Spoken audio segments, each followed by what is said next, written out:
Thanks, Bruce. So you have to get accustomed to a German accent, German accuracy.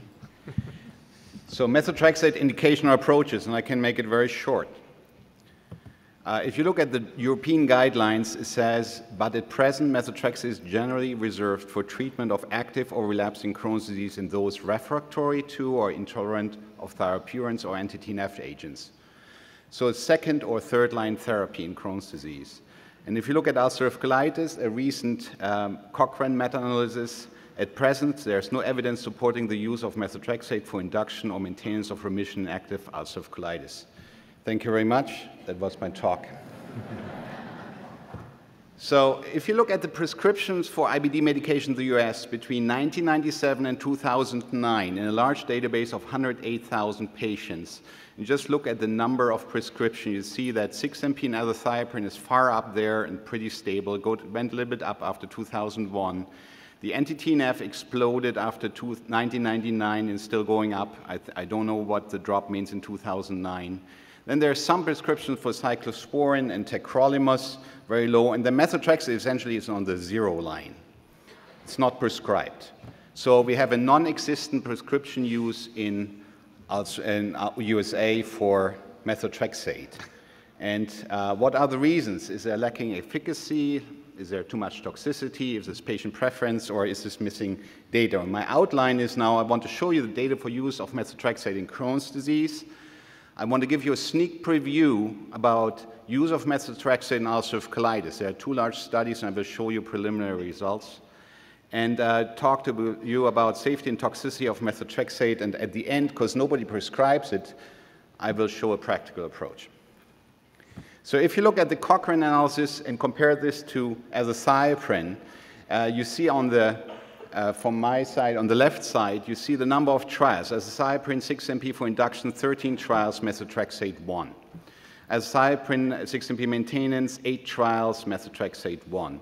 You see as well patients, 1,200 patients on azathioprine for induction, 141. You can really count this down in one trial for the induction methotrexate, and similar picture for the maintenance.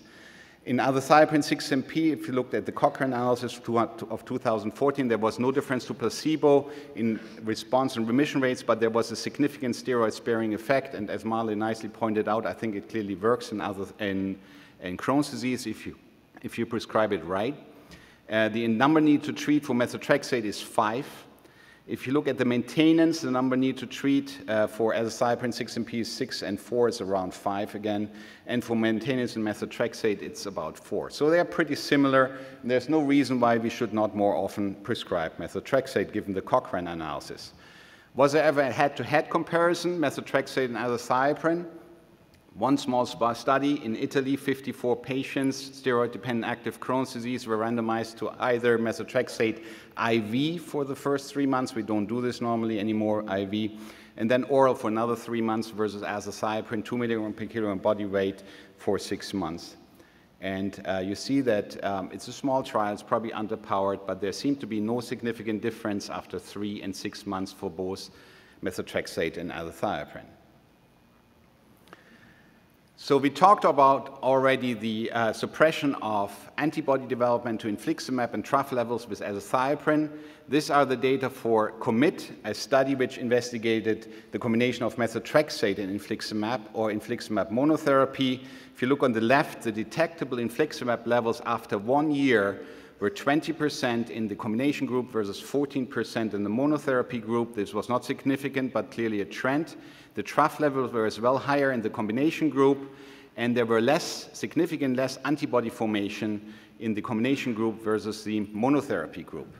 Did this pan out in clinical results? No, and that's what Ray already presented. There was no difference. If you looked at the monotherapy in blue versus the combination therapy in orange, the treatment failures after 14 weeks were 24% for the combination versus 22 monotherapy. After 50 weeks, 44 versus 43%.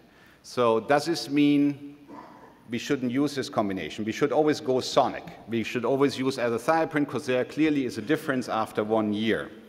And I think it's very important. You have to see there are differences between SONIC and COMMIT. Number one is the disease duration. Sonic was 2.2 years, commit 9 years. So they're much further out in the course. The immunosuppression, Sonic had no previous immunosuppressed patients in there. Commit had 25% previous failures of azathioprine. The inclusion criteria were different. Sonic required a CDI of 220 and need for steroids. Commit just needed was a need for steroids in the previous 4 weeks. There was no inclusion in the setting of CDI. And in Sonic, 70% were prednisone naive at inclusion versus Commit. Everybody was on steroids with an average of 22 milligrams. And then there was a trial design which was different. Sonic, of course, dual therapy, infliximab, azathioprine, and as Ray mentioned, Commit was initially as well as steroid taper, which might have masked the efficacy of methotrexate, and now leads us to conclude perhaps we should do triple therapy at the beginning, and then we have this really great results at the end. I'm not sure about it, but we have to make sure. I think clearly is that methotrexate prevents antibody formation, and we have to probably look further out. This was just 1 year, and this will perhaps will be a totally different result if you look after 24 and 36 months. If you combine methotrexate and infliximab, you have much better results. So ulcerative colitis, like I said, in the moment there are no data to show you which show really effectiveness. But there are 2 studies. One is Meteor, which closed in France, a study which needed 7 years to recruit. And we will see the results in February 2015 at ECHO and here at DDW in May 2015. And then there's one trial called MERIT-UC, which is a multi-center trial in the United States, looking at the maintenance efficacy of methotrexate after an open-label induction phase. I will show you the results of this open-label induction, but to show you what this study means. So everybody gets open-label methotrexate plus folic acid plus a steroid taper. If they have active ulcerative colitis, they should have failed at least 1 therapy. For 12 weeks, they get the steroid taper. Then they are 4 weeks off the steroids. And then if they're responded or in remission, they're randomized, similar like to the induction trials with anti-TNF. And since this is an open-label trial, at the beginning, I'm able to show you the results of 96 patients so far reaching the randomization phase. And if you look at these, with 96 patients, 50% of these patients had previous failure of anti-TNF plus azathioprine before they entered the trial. So it's a pretty sick patient population. 50% are in response and 30% are in remission, meaning a clinical Mayo score smaller than 2. You might have said, like, great, 30%, what does it mean? So now we put this in perspective with other data we have with azathioprine and infliximab, and there is a success trial. The success trial compared infliximab, azathioprine, or combination, and we have week 16 results. This is a similar readout. The patients were on steroids, were started on the drugs. They had to be off steroids before week 16. There's no really time point. MERIT-UC was 4 weeks off. We don't know the exact time data for success. And if you look here, the remission rates for azathioprine was 24%, 22% for infliximab, and 40% for combination. So again, looking at the methotrexate results, 30% doesn't look so bad. But again, it's an open-label trial, and we have to see now, A, the Meteor trial, which looks at induction effectiveness in a placebo-controlled environment, and we have to look at the maintenance result of MERIT-UC, and we hopefully can fully recruit in the next year. So what's about safety and toxicity of methotrexate? There are known contraindications. That's a known liver disease, because we know that methotrexate is liver toxic, so you should not include patients with known NASH, or, for example, patients with diabetes and NASH. You shouldn't include patients with, or treat patients with alcoholism with methotrexate. Important, and nobody really knows that so well, you shouldn't treat patients with renal insufficiency, because methotrexate is cleared, the metabolites are cleared by the kidneys. So if you start patients with a low creatinine clearance, you have much higher toxicity. You have at least adjusted dose, but probably it's the best not to start a patient with renal insufficiency or methotrexate. The other 2 things, immunodeficiencies and leukopenia and thrombopenia, is clear. You shouldn't start patients on that. And the last, I want to show you some new data, pregnancy and planned pregnancy. There was this questions before, which I didn't pose. You should treat not patients 3 months before planned pregnancy, male and female. I'll show you some update about that in a second. So if you look at the liver biopsy results, everybody talks about liver cirrhosis. Oh, methotrexate will cause liver cirrhosis. Some people still think we need a liver biopsy every 2 grams of methotrexate. It's highly risky. So if you look at the rheumatology literature, 719 patients over a long time period were treated. They underwent liver biopsies. This is a meta-analysis. Only 2 had liver cirrhosis, and these were patients either with diabetes mellitus, probably NASH, and the other one was an alcoholic. If you look at the IBD literature, there are a small number of patients who underwent liver biopsies, and you see here it was everything between 6 and 20 patients. The mean cumulative dose was everything between 1.5 to 2.7 grams. And you see this strange Runnick classification. This is a pathologic classification of methotrexate toxicity. Everything above Runnick 3B means cirrhosis. You see in the advanced changes, these are essentially 5 patients. They had all Runnick 3A. This means fibrosis. None of these patients had cirrhosis. So again, it seems to be relatively safe if you treat the right patients. So what's about planned pregnancy? Clearly for females, you should stop at least 3 months before planned pregnancy. There's a high risk for birth defect. It's not advised during lactation. The FDA classifies methotrexate as a category X. For males, it's recommended to stop methotrexate at least 3 months before planned pregnancy. This is expert opinion based on no single data. This was a rheumatology paper sitting together over a glass of wine and decided we put this up.